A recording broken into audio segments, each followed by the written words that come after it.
difficulty, though, in interpretation comes in. Correct. And also the slicing and dicing of the words. Because, see, here's what I was going to bring up. We're at an interesting spot where part of our lexicon is changing because people's language is changing. And we found, for instance, that there's been a reallocation of emotional resources around various different kinds of space-based sort of language and phenomena that might be discussed.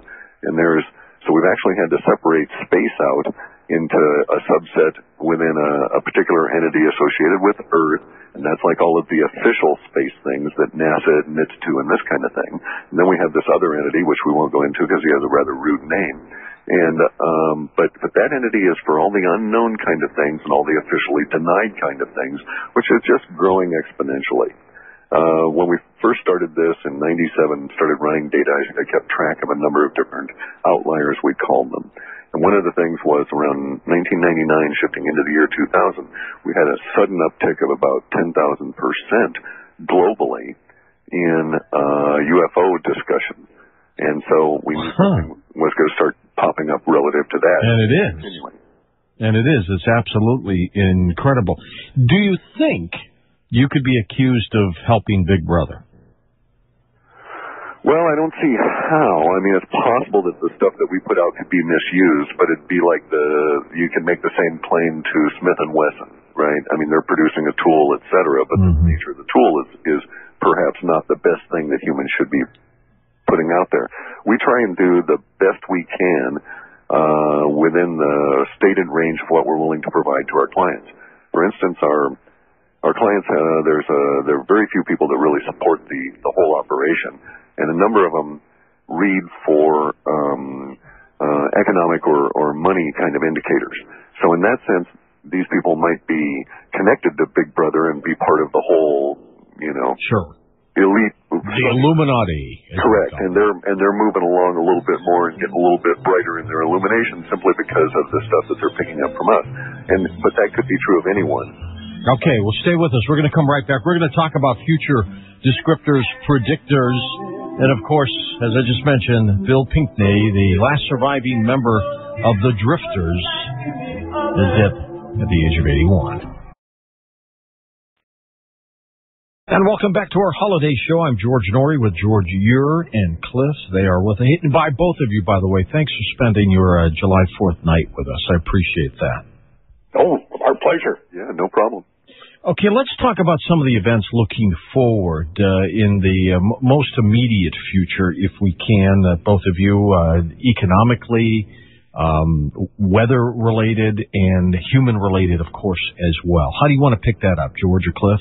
Let me start by saying that one thing I'm increasingly aware of, and to a certain extent taking some satisfaction in, is that we're getting better at predicting what we're calling release versus building tension periods.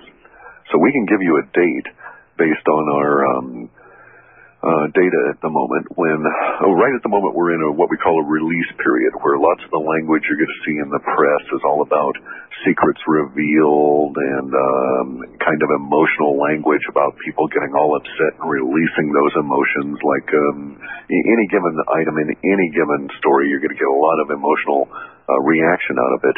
Now, very shortly, though, we're going to hit a period where on a dime, our data is indicating that the language in the global media stream is going to go from release period to building tension period. And that building tension period in our data at this point extends about 75 or so days.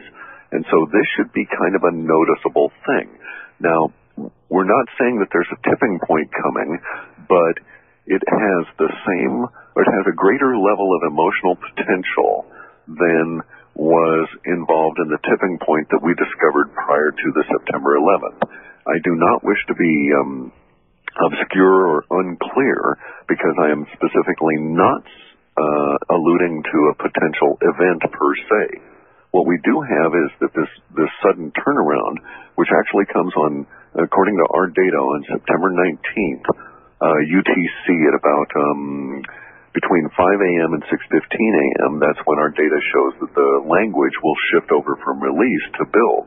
So we know that there's going to be some kind of series of events or circumstances that will manifest prior to that time that will get people to shift over the language, and it'll probably start sometime in mid-August. Okay, now when you say the shift, exactly what does that mean? Well, this is where it gets a little bit difficult to explain, but basically you can think of release emotion of people in a theater, and suddenly somebody jumps up and screams fire and everybody starts screaming. They're releasing emotion like mad. We're in one of those things right now.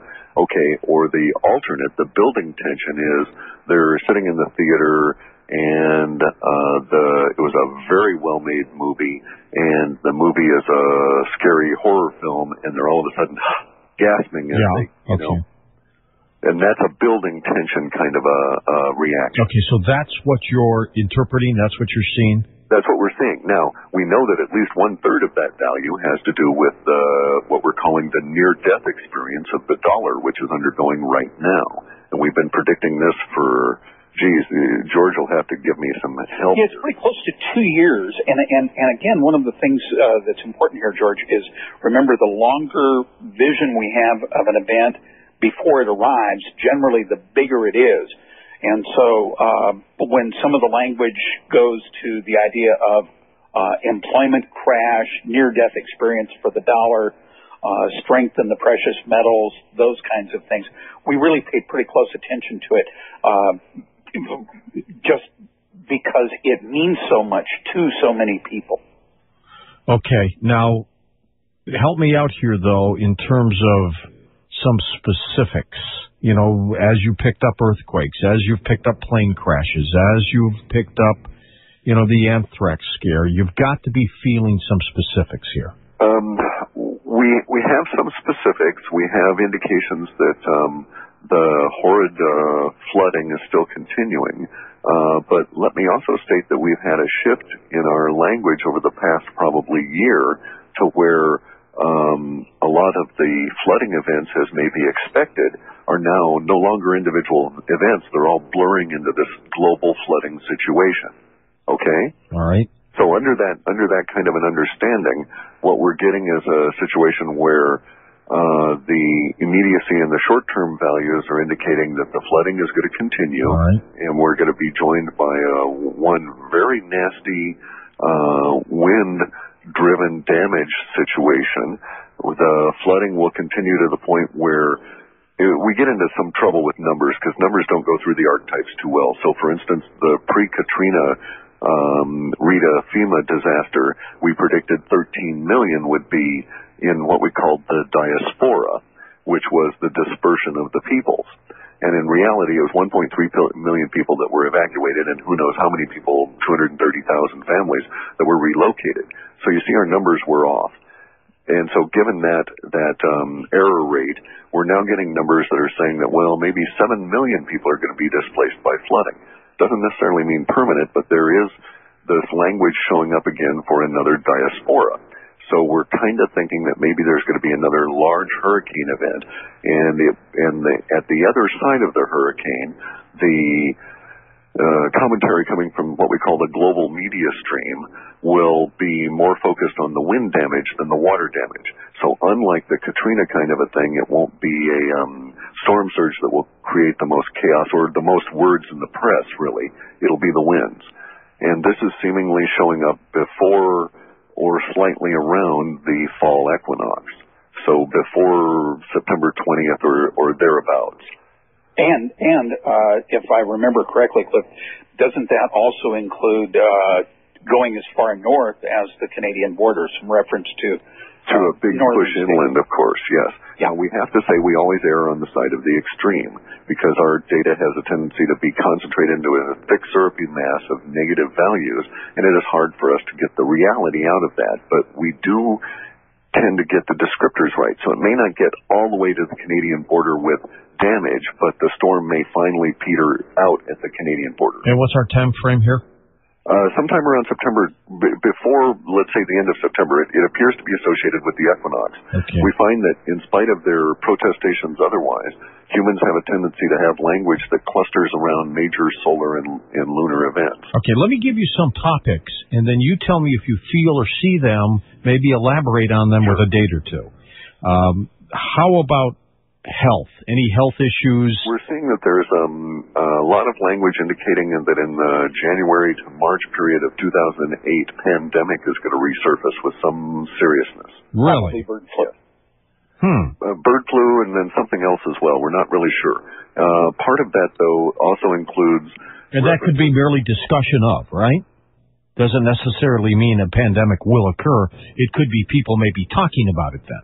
No, because what we're seeing is not the calmness of the language that would indicate that. Rather, we're seeing a lot of hyperbole and intensity in the language that indicates there's some kind of fear associated. Okay, now, is there any way to determine whether, because I've never been a believer in the pandemic theory, but is there a way to interpret whether this is done intentionally or not? If so, I'm never going there.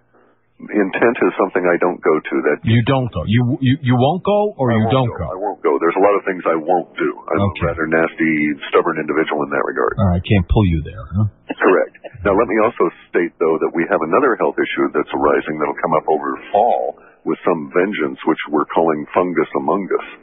And it's going to be a range of fungus problems that are going to affect everything from crops to human health, including, according to what we're seeing in some of the data, putting some of our facilities at risk. In other words, a fungal infection you couldn't get out of a building. Interesting. Lex will post all this information for everybody, by the way, at the end of this program, and then I invite you to go to our coasttocoastam.com links, both to Clif and George's websites. And I'll give them out to you next hour as well, those of you who might be just driving around. George, if I could, there are some interesting images left to be fulfilled in the flooding.